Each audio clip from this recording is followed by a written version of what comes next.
ایک قوم بھوک سے مرنے کے قریب تھی۔ رب نے آسمان سے ان کے لیے کھانے اتارے، مگر چند دن بعد وہ اکتا گئے۔ یہ حیران کن قصہ ہے من و سلویٰ کا، آئیے جانتے ہیں اس ویڈیو میں۔ بسم اللہ الرحمن الرحیم، السلام علیکم ناظرین۔ کیا واقعی آسمان سے کھانا اترا تھا؟ کیا یہ ممکن ہے کہ ایک پوری قوم بھوک سے مرنے کے قریب ہو اور اچانک آسمان سے رزق برسے؟ یہ سوال سن کر ذہن چونک جاتا ہے، مگر یہ کوئی کہانی یا افسانہ نہیں، بلکہ قرآن میں ذکر کی گئی ایک حقیقت ہے۔ یہ قصہ ہے اس قوم کا جو فرعون کے ظلم سے نجات پا کر صحرا میں آ گئی تھی۔ وہ قوم جس نے سمندر کے پار نجات دیکھی، معجزے دیکھے، مگر کچھ ہی عرصے میں بھوک اور پیاس کے شکوے شروع کر دیے۔ وہ چیخنے لگے، اے موسیٰ، ہمیں کھانے کے لیے کچھ چاہیے۔ اس بے آب و گیا بیابان میں نہ کھیت تھے، نہ باغات، نہ درخت، نہ پھل، نہ سبزیاں۔ ایسے میں اللہ تعالیٰ نے اپنی رحمت کا دروازہ کھولا۔ روزانہ صبح کے وقت آسمان سے میٹھا سفید ذائقے دار من اترا، جیسے شبنم کے قطرے زمین پر چھا جائیں، اور شام کو سلوا یعنی پرندے ان کے خیموں کے قریب آ جاتے تاکہ وہ آسانی سے انہیں پکڑ کر کھا سکیں۔ یوں اللہ نے اپنی قدرت سے کھانے کا بندوبست کر دیا۔ لیکن یہ کہانی صرف معجزے کی نہیں بلکہ ایک امتحان کی ہے، کیونکہ وہ قوم جسے بھوک سے بچانے کے لیے رب نے خاص نعمت دی تھی، اس نے بجائے شکر ادا کرنے کے ناشکری شروع کر دی۔ وہ بار بار مطالبے کرنے لگے، ہم ایک ہی طرح کا کھانا نہیں کھا سکتے، ہمیں سبزیاں، دالیں اور پیاز چاہیے، اور یہی ان کی اصل گمراہی تھی۔ ناظرین، فرعون کے ظلم و ستم سے نجات پانے کے بعد بنی اسرائیل کا سفر شروع ہوتا ہے۔ یہ وہی قوم تھی جو کئی صدیوں تک مصر میں غلامی کی زنجیروں میں جکڑی رہی۔ ان پر محنت کے بوجھ ڈالے جاتے، ان کی عزت پامال کی جاتی اور ان کے بیٹوں کو قتل کیا جاتا۔ حضرت موسیٰ علیہ السلام کی قیادت میں اللہ نے انہیں معجزانہ طور پر نجات عطا کی۔ دریائے قلزم یعنی بحر قلزم، ریڈ سی، پھٹ گیا، پانی کے بیچوں بیچ خشک راستہ بن گیا اور بنی اسرائیل محفوظ پار اتر گئے۔ پیچھے فرعون اور اس کا لشکر غرق ہو گیا۔ ایک غلام قوم کی آنکھوں نے ایسا منظر دیکھا جو تاریخ کے سب سے بڑے معجزات میں شمار ہوتا ہے۔ لیکن نجات کا سفر یہاں ختم نہیں ہوا، بلکہ اصل آزمائش اب شروع ہوئی۔ بنی اسرائیل کو صحرائے سینا میں رہنا پڑا۔ یہ خشک، بنجر اور بے آب و گیا خطہ تھا۔ چاروں طرف ریت کے ٹیلے، نہ درخت، نہ باغات، نہ زراعت، پانی کا کوئی ذخیرہ نہیں، کھانے پینے کا کوئی انتظام نہیں۔ ایسے حالات میں ایک قوم جس کی تعداد لاکھوں میں تھی، بھوک اور پیاس کے شدید خطرے میں پڑ گئی۔ جلد ہی بنی اسرائیل نے اپنے نبی حضرت موسیٰ سے شکوے شروع کر دیے۔ وہ بار بار کہتے، اے موسیٰ، ہمیں کھانے کو کیا ملے گا؟ ہم تو بھوک سے مر جائیں گے۔ بعض تو نجات کو بھی بوجھ سمجھنے لگے اور کہتے، کاش ہم مصر ہی میں رہتے، جہاں کم از کم کھانے کو گوشت، روٹیاں اور سبزیاں تو ملتی تھیں۔ یہ الفاظ ان کی ناشکری اور کمزور ایمان کو ظاہر کرتے ہیں۔ انہوں نے اللہ کے عظیم معجزات دیکھے تھے، مگر پھر بھی اعتماد کے بجائے شکوے شروع کر دیے۔ ایسے میں اللہ تعالیٰ نے اپنی رحمت کا ایک نیا جلوہ دکھایا۔ اس قوم کو بھوک سے بچانے کے لیے رب نے زمین و آسمان کے درمیان سے خاص رزق اتارا۔ صبح کے وقت جب وہ اپنے خیموں سے نکلتے تو دیکھتے کہ زمین سفید، میٹھے ذائقے والے ذرات سے ڈھکی ہوئی ہے، جیسے شبنم کے قطرے چمک رہے ہوں۔ یہ من تھا۔ وہ اسے جمع کرتے، پیستے، کھاتے اور ذائقہ شہد یا میٹھے بسکٹ جیسا پاتے۔ شام کو وہ جب تھک کر لوٹتے تو سلوا یعنی بٹیر جیسے پرندے ان کے خیموں کے قریب آ کر بیٹھ جاتے۔ وہ انہیں پکڑ کر آسانی سے گوشت حاصل کر لیتے۔ یوں صبح کا کھانا آسمانی مٹھاس تھا اور شام کا کھانا تیار گوشت۔ یہ کسی بادشاہ کی ضیافت نہ تھی بلکہ اللہ کی طرف سے ایک بے مثال نعمت تھی۔ لیکن یہ سب کچھ صرف جسمانی بھوک مٹانے کے لیے نہ تھا، اس کے پیچھے ایک روحانی سبق بھی تھا۔ اللہ جب چاہے کسی بھی حالت میں اپنے بندوں کو رزق دے سکتا ہے۔ وہ چاہے تو سمندر کو راستہ بنا دیتا ہے اور چاہے تو آسمان سے کھانے اتار دیتا ہے۔ بنی اسرائیل کو یہ احساس دلایا جا رہا تھا کہ اصل سہارا نہ مصر کے کھیت تھے، نہ فرعون کی سلطنت، بلکہ صرف اللہ کی ذات۔ یہ پس منظر ہمیں بتاتا ہے کہ من و سلویٰ صرف کھانے کی کہانی نہیں بلکہ یہ ایک پوری قوم کے ایمان اور صبر کا امتحان تھا۔ صحرا میں بھٹکتی اس قوم کو یاد دلایا جا رہا تھا کہ جب ہر راستہ بند ہو جائے تب بھی اللہ کے خزانوں میں کمی نہیں۔ بنی اسرائیل پر نازل ہونے والی نعمت من و سلویٰ قرآن کریم میں بہت وضاحت کے ساتھ بیان کی گئی ہے۔ یہ واقعہ دراصل اس وقت پیش آیا جب وہ فرعون کی غلامی سے آزاد ہو کر صحراؤں میں بھٹک رہے تھے۔ بھوک، پیاس اور کٹھن حالات نے ان کے حوصلے توڑ ڈالے تھے، مگر اللہ تعالیٰ نے اپنی رحمت سے ان کے لیے آسمان سے رزق اتارا۔ قرآن میں بیان ہوا ہے کہ اللہ نے ان پر بادلوں کا سایہ کیا تاکہ وہ دھوپ کی سختی سے محفوظ رہیں، اور پھر انہیں کھانے کے لیے من اور سلویٰ عطا کیا۔ ساتھ ہی انہیں یہ ہدایت بھی دی گئی کہ یہ سب نعمتیں پاکیزہ رزق ہیں، انہیں شکر گزاری کے ساتھ استعمال کرو، لیکن افسوس کہ بنی اسرائیل نے شکر ادا کرنے کے بجائے اپنی ہی جانوں پر ظلم کیا۔ دوسری جگہ قرآن یہ بھی بتاتا ہے کہ جب یہ قوم مسلسل من و سلوہ کھاتی رہی تو انہوں نے حضرت موسیٰ سے شکوہ کیا۔ ان کا کہنا تھا کہ ہم ایک ہی کھانے پر کب تک گزارا کریں، اپنے رب سے دعا کرو کہ وہ ہمیں زمین کی پیداوار دے، جیسے سبزیاں، ککڑیاں، دالیں اور پیاز۔ یہ مطالبہ اس وقت کی ناشکری کی ایک واضح مثال تھی۔ حضرت موسیٰ نے سختی سے جواب دیا کہ کیا تم بہتر نعمت کو چھوڑ کر معمولی چیزوں کے پیچھے جا رہے ہو؟ اگر یہ چاہتے ہو تو کسی بستی میں جا کر رہو، وہاں سب کچھ مل جائے گا۔ قرآن کے مطابق اس ناشکری اور سرکشی کی وجہ سے ان پر ذلت، محتاجی اور اللہ کا غضب نازل ہوا۔ ابن کثیر اس واقعے کی وضاحت میں لکھتے ہیں کہ من ایک میٹھا سا مادہ تھا جو شبنم کی طرح صبح کے وقت زمین پر جم جاتا اور بنی اسرائیل اسے جمع کر کے کھاتے۔ یہ کسی شہد یا میٹھے رس کی مانند تھا، جبکہ سلوا چھوٹے پرندے تھے جو اللہ کے حکم سے ان کے قریب آ جاتے اور آسانی سے شکار ہو جاتے۔ یوں اللہ نے ان کی جسمانی بھوک اور غذائی ضرورتیں پوری کرتی بغیر کسی محنت کے۔ امام تبری نے اس بات کی تائید کی کہ من کسی درخت سے رسنے والا میٹھا شربت بھی ہو سکتا ہے، یا پھر ایک قدرتی میٹھا مادہ جو صبح کے وقت ظاہر ہوتا تھا۔ انہوں نے اس بات پر زور دیا کہ یہ سب اللہ کی طرف سے ایک غیر معمولی رزق تھا جو عام لوگوں کو دستیاب نہ تھا۔ سلوا کے بارے میں تقریباً تمام مفسرین متفق ہیں کہ یہ پرندے ہی تھے جنہیں ہم آج کی زبان میں بٹیر کہتے ہیں۔ امام قرطبی نے اس بات پر روشنی ڈالی کہ اصل بات یہ تھی کہ بنی اسرائیل کو ایک ایسا رزق دیا گیا جو نہ محنت سے اگانا پڑتا، نہ اس کے لیے کوئی شکار یا کاشتکاری کرنا پڑتی۔ یہ اللہ کی طرف سے براہ راست کے نام تھا تاکہ وہ اپنی آزادی کے بعد شکر گزار بن سکیں، لیکن انہوں نے ناشکری کی اور اس کے بدلے دنیاوی لذتوں کو ترجیح دی۔ من کی حقیقت پر مفسرین کے درمیان مختلف آراء موجود ہیں۔ بعض کے مطابق یہ شہد کی طرح میٹھا رس تھا، کچھ نے کہا کہ یہ پتے اور پتھروں پر شبنم کی طرح جم جاتا، جبکہ کچھ نے اسے قدرتی طور پر پیدا ہونے والی مٹھاس کہا ہے۔ لیکن سلوا کے معاملے میں تقریباً سب کا اتفاق ہے کہ یہ بٹیر جیسے پرندے تھے جن کا گوشت نرم اور لذیذ ہوتا ہے، اور اللہ کے حکم سے وہ بڑی تعداد میں بنی اسرائیل کے قریب آ جاتے تاکہ وہ انہیں پکڑ کر کھا سکیں۔ ان دونوں آیات کا مرکزی پیغام یہ ہے کہ اللہ تعالیٰ نے بنی اسرائیل کو محض خوراک ہی نہیں دی بلکہ ایک ایسی نعمت عطا کی جس میں شکر گزاری کا پیغام بھی شامل تھا۔ یہ غلامی سے آزادی کے بعد اللہ کی براہ راست مدد اور کرم کی نشانی تھی، لیکن ان کے دل ناشکری اور ضد میں مبتلا رہے۔ انہوں نے ایک اعلیٰ درجے کی نعمت کو ٹھکرا کر معمولی سبزیوں کا تقاضا کیا اور یوں اللہ کے غضب اور ذلت کے مستحق ٹھہرے۔ یہ واقعہ صرف بنی اسرائیل کے لیے نہیں بلکہ آج کے انسان کے لیے بھی ایک سبق ہے۔ اصل رزق وہی ہے جو انسان کو اللہ کے قریب کرے اور شکر گزاری کی طرف لے جائے۔ اگر انسان ناشکری کرے تو آسمان سے اتری ہوئی نعمت بھی وبال بن جاتی ہے۔ ناظرین، یہاں اگر من و سلوا کے متعلق مزید تفصیل میں بات کریں تو بنی اسرائیل کو صحرا میں جو غیر معمولی رزق عطا ہوا، اس میں سب سے پہلا حصہ تھا من۔ یہ دراصل اللہ کی طرف سے ایک عجیب و غریب اور حیران کن نعمت تھی جس کی حقیقت جاننے کے لیے مفسرین نے مختلف آراء بیان کی ہیں۔ قرآن نے اسے صراحت سے ذکر تو کیا مگر یہ وضاحت نہیں کی کہ وہ چیز عین طور پر کیا تھی، اس لیے مفسرین اور مورخین نے اپنی اپنی تحقیق اور روایتوں کی روشنی میں اس کے بارے میں وضاحتیں پیش کی۔ کچھ علماء کے نزدیک من درختوں سے رسنے والا ایک میٹھا رس تھا، بالکل ویسا جیسا ہم آج شہد یا گوند کی شکل میں دیکھتے ہیں۔ یہ رس کسی خاص پودے یا درخت سے نکلتا اور شبنم کی مانند زمین پر جم جاتا۔ بنی اسرائیل صبح کے وقت نکلتے اور اسے جمع کر لیتے۔ اس کا ذائقہ نہایت لذیذ اور میٹھا ہوتا اور یہ توانائی بخش غذا کا کام دیتا۔ اس کے بارے میں کہا جاتا ہے کہ وہ اسے کبھی سادہ کھاتے، کبھی پانی میں گھول کر پیتے اور کبھی اس سے مختلف اشیاء تیار کرتے۔ کچھ مفسرین کے مطابق من ایک آسمانی شبنم کی مانند چیز تھی، یعنی رات کے وقت جب اوس گرتی تو صبح سورج نکلنے سے پہلے زمین پر ایک سفید سا مادہ بکھرا ملتا، بالکل کسی میٹھے شربت یا خوش ذائقہ صفوف کی طرح۔ بنی اسرائیل لوگ خیموں سے نکل کر اسے جمع کرتے اور دن بھر اس سے کھاتے پیتے۔ جیسے ہی دھوپ تیز ہوتی یہ مادہ پگھل جاتا یا ختم ہو جاتا۔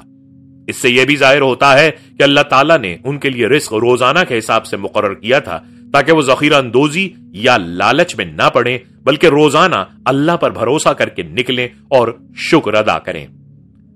کچھ روایات میں یہ بھی ملتا ہے کہ من شہد کے قطروں کی طرح میٹھا اور گوندیلا ہوتا۔ اس کا رنگ سفید، ذائقہ خوشبودار اور استعمال میں نہایت سہل تھا۔ بنی اسرائیل اسے کبھی خشک کر کے رکھتے، کبھی پانی میں ملا کر پیتے اور کبھی گوشت یا دیگر اشیاء کے ساتھ استعمال کرتے۔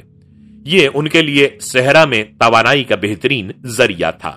اہم بات یہ ہے کہ من کی حقیقت جو بھی ہو وہ ایک ایسی شے تھی جو بنی اسرائیل کے ہاتھ میں کسی محنت کے بغیر آ جاتی تھی۔ نہ بیج بونا پڑتا، نہ پانی دینا پڑتا، نہ کھیتی کرنی پڑتی۔ یہ براہ راست اللہ کی طرف سے نازل ہونے والا رزق تھا۔ یہی وجہ ہے کہ قرآن نے اس کو بطور نعمت بیان کیا اور بار بار شکر گزاری کی تلقین کی۔ یہ رزق صبح کے وقت نازل ہوتا تھا۔ بنی اسرائیل کو ہدایت دی گئی تھی کہ وہ دن کے حساب سے اسے جمع کریں اور صرف اتنی مقدار اٹھائیں جتنی ضرورت ہو۔ اگر کوئی لالچ میں زیادہ جمع کر لیتا تو وہ خراب ہو جاتا، سوائے جمعے کے دن کے۔ اس دن انہیں اگلے دن یعنی ہفتے کے لیے بھی ذخیرہ کرنے کی اجازت تھی، کیونکہ ہفتے کا دن عبادت کے لیے مقرر تھا۔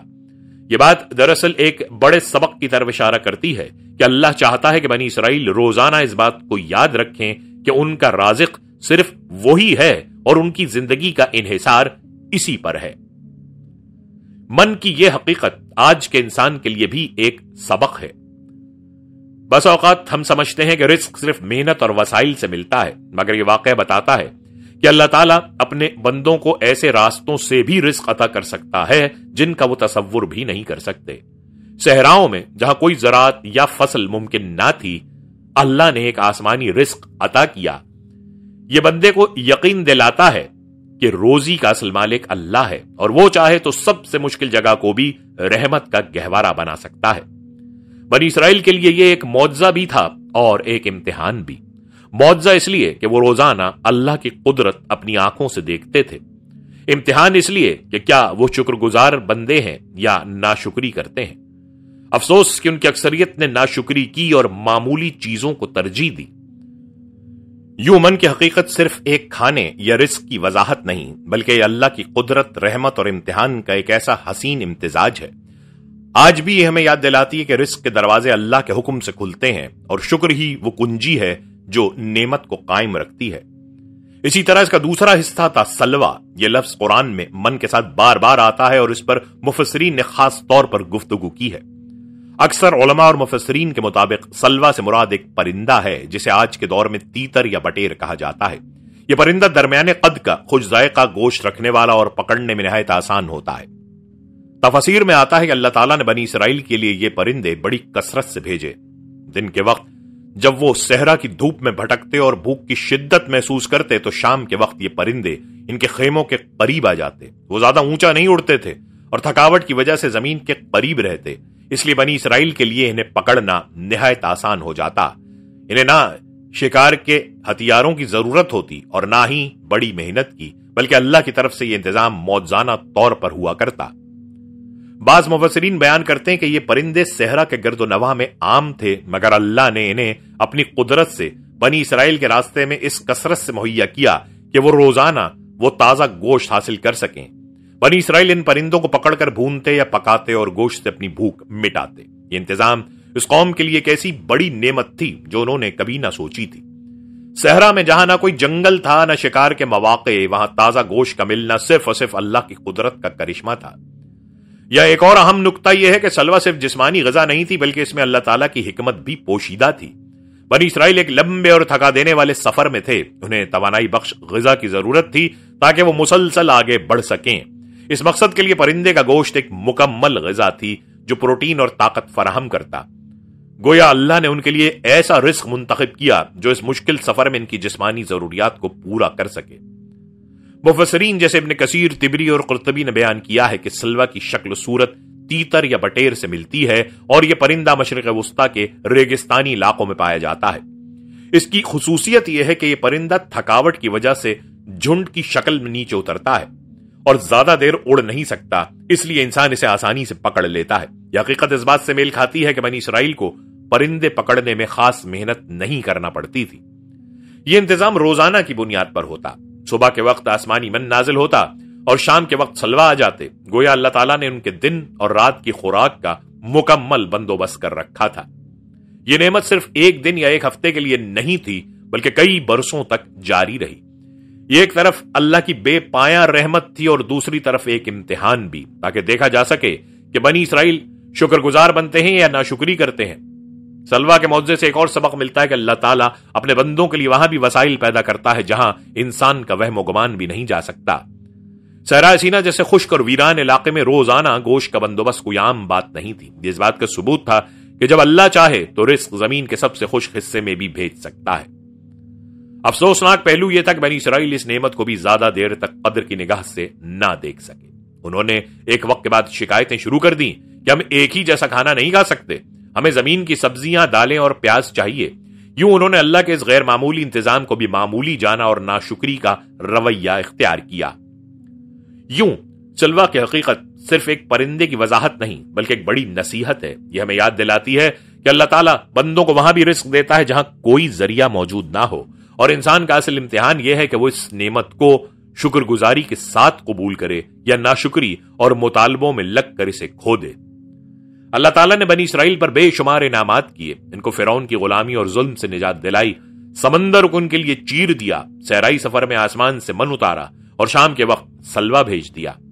ایک ایسی قوم جو قید، بھوک، پیاس اور بے بسی کا شکار تھی، اچانک اللہ کی قدرت سے روزانہ تازہ اور لذیذ کھانے کی نعمت پانے لگی. یہ ایک معجزہ تھا، ایک کرم تھا، اور سب سے بڑھ کر ایک آزمائش تھی کہ آیا وہ شکر گزار بنتے ہیں یا ناشکری کر گزریں گے. لیکن افسوس کہ بنی اسرائیل کی عادتیں اور رویہ جلد ہی سامنے آ گیا. قرآن میں بیان ہے کہ ایک وقت آیا جب انہوں نے حضرت موسیٰ سے کہا ہم ایک ہی قسم کا کھانا کھا کر نہیں رہ سکتے. گویا وہ اس لذیذ اور آسانی سے میسر آنے والے کھانے سے اکتا گئے.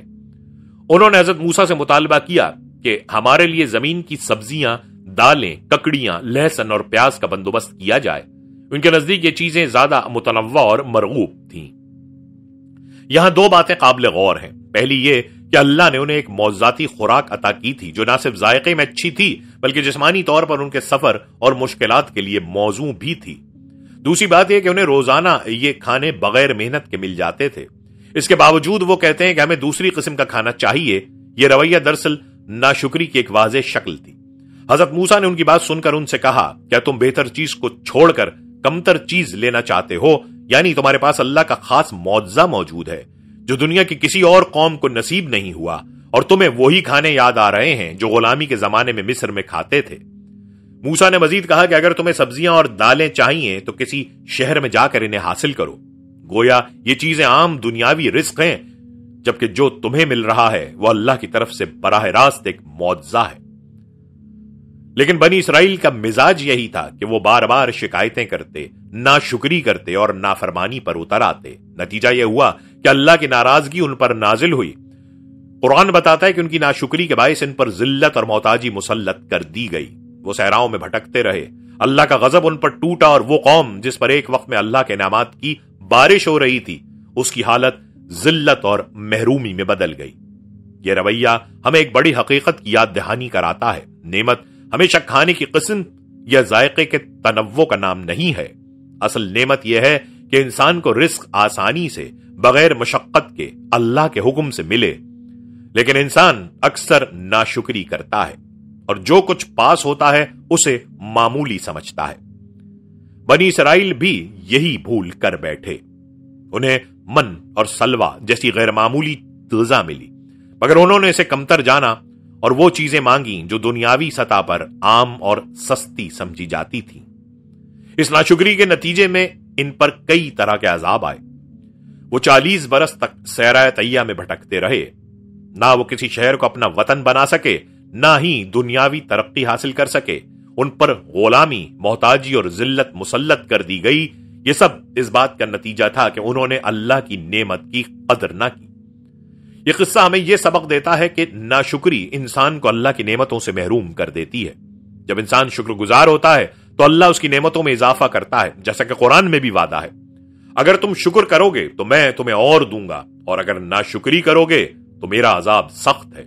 لیکن اگر انسان بار بار نعمت کو ہلکا سمجھے اور ہمیشہ مزید مطالبے کرتا رہے تو ایک وقت آتا ہے کہ وہ موجودہ نعمت بھی اس کے ہاتھ سے نکل جاتی ہے. بنی اسرائیل کی ناشکری کا انجام یہ ہوا کہ ان پر نہ صرف دنیاوی عذاب آیا بلکہ روحانی ذلت بھی مسلط ہوئی. وہ دنیا کی کیسی قوم بن گئے جو ہمیشہ مسائل، تفرقے اور محرومیوں میں گرفتار رہی. یہ ایک ابدی سبق ہے کہ اللہ کی نعمتوں کو معمولی نہ سمجھا جائے، وہ کھانے کی صورت میں ہو یا صحت، امن، علم اور آزادی کی شکل میں. یوں منو سلوا کا قصہ صرف ایک تاریخی واقعہ نہیں بلکہ ایک آئینہ ہے